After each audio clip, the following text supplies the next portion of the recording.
Hey everyone, it's me, Noah Meehan, back on the Arc of Truth, and I'm sorry that I didn't post a video, but there was a certain movie that I wanted to see, yesterday. It's Avengers Infinity War, if you didn't know. Yes, it's a very good film, but I'm not here to talk about it, and I'm certainly not going to get into spoilers. If you want to see the movie, check it out for yourself. Trust me, it's pretty good. I loved it. But I'm getting ahead of myself. We are going to be talking about the possible end of the Korean War. You know, this is kind of funny because my paternal grandfather, his name was Frank J. Meehan, who I call Pop-Up. He was a serviceman who served in the United States Navy during that time, and he actually fought in the Korean War.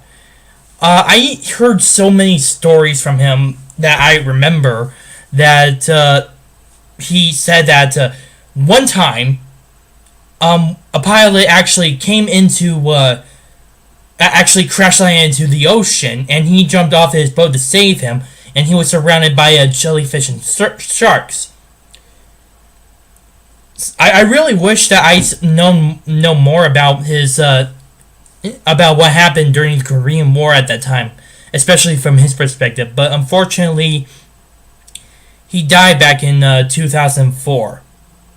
And I wonder what he would be thinking, especially with what's been going on between North and South Korea.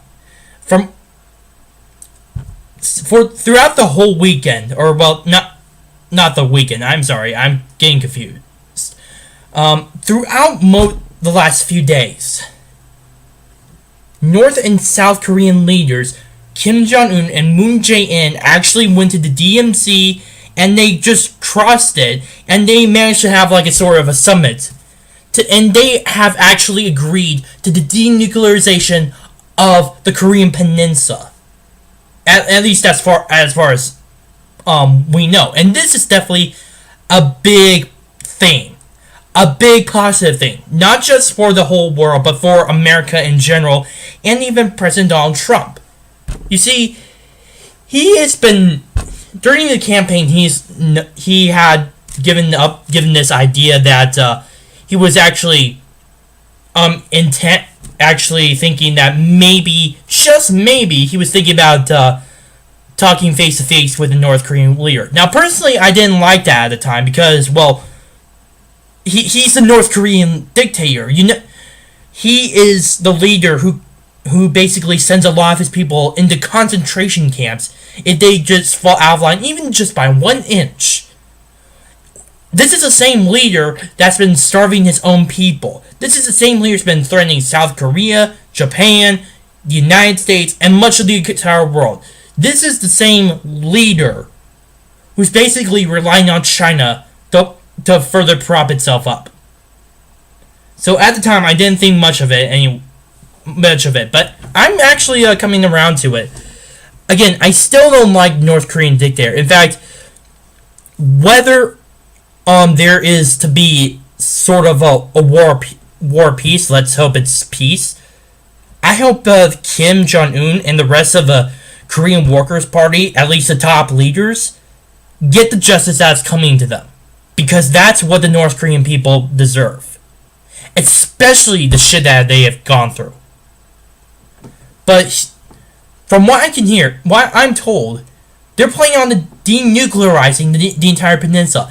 And this is a big news because Trump, who's been so heavily involved with the Korean Peninsula, is definitely getting a lot of credit. Especially with his tough talk, and there are times when he actually insulted the leader, calling him Little Rocket Man, which is really perfect. I would love to actually insult dictators without any consequences. Maybe I will actually do that if I ever run for the presidency. That would actually be a good idea. But this is definitely going to be a big win for Donald Trump, whether or not it may pan out for anything. Because with North Korea actually announcing this entirely changes the political landscape in the region. Without this, there wouldn't be any reason to further prop up the North Korean regime, according to China, because, well, for one, they are basically there's no really big reason for them to keep them in check, because, well, they're giving up their nuclear weapons. They're now talking with the West. So really, what's the point?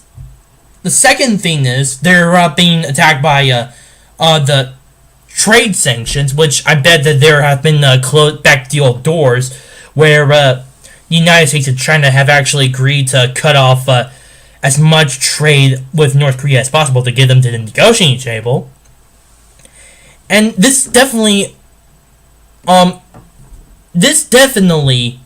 appears to be setting up America as not just well, I know it already is set up as a military superpower, but it's also going to be a huge diplomatic win, and it will score political points for the Trump presidency.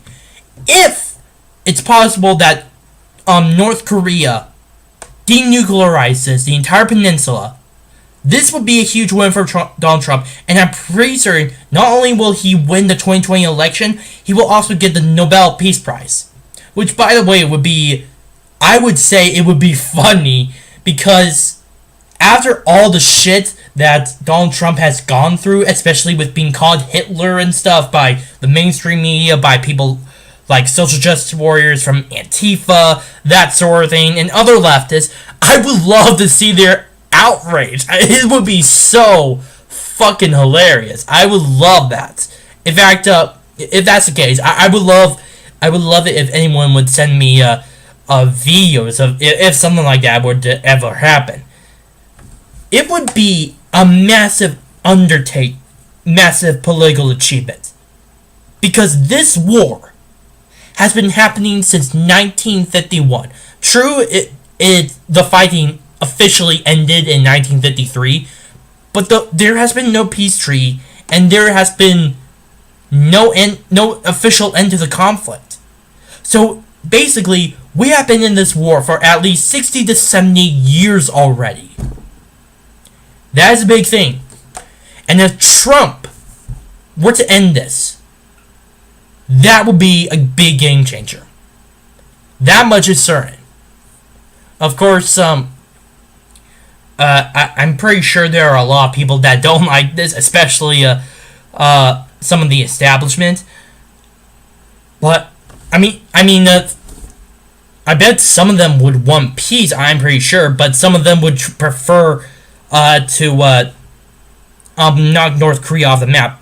Don't get me wrong. I hate North Korea, and I hope that they're wiped off the map one way or another, whether it be through them officially collapsing through peaceful methods, which is, I hope, the real path forward, or also that they are finally get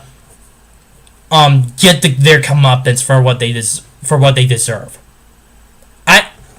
Again, this would be massive, but it's kind of funny to see that the establishment is kind of is in a way kind of thinking that this would not pan out, or at least they kind of wish that it would be sabotaged, trying to keep the whole status quo going on. I don't understand some of the reasons. I know that people say that it's because that they hate Trump, but I think there is such a bigger reason, and not just that stupid claim where they just want to continue to produce money because it's beneficial for wartime. But I think it's more to deal with trying to prop up their political status. It's kind of confusing, and I'm pretty sure there's a lot of reasons for that. But still, doesn't change the fact that the establishment doesn't really think that doesn't really like this what's going on, and well, kind of hates it actually. So I don't know what's gonna happen. Maybe North Korea is just bluffing, trying to give itself time so that it builds some more nuclear weapons, maybe to strike the United States, or maybe to launch an actual surprise attack. Which, by the way, North Korea, if you plan to launch a surprise attack at us during these negotiations, talk to Japan. I'm serious, talk to Japan. They attacked us in 1941, we nuked them in 1945. That is what will happen. I don't know if it's gonna be a successful summit between Trump and Kim Jong-un, or whether there will be actual denuclearization of the Korean Peninsula. But from what I hear, this is a step forward, and hopefully, it will come into fruition. I really, really hope that would be the case. My name is Noah Meehan on the Arc of Truth. Please post your comments down below, share this video, like it, and subscribe.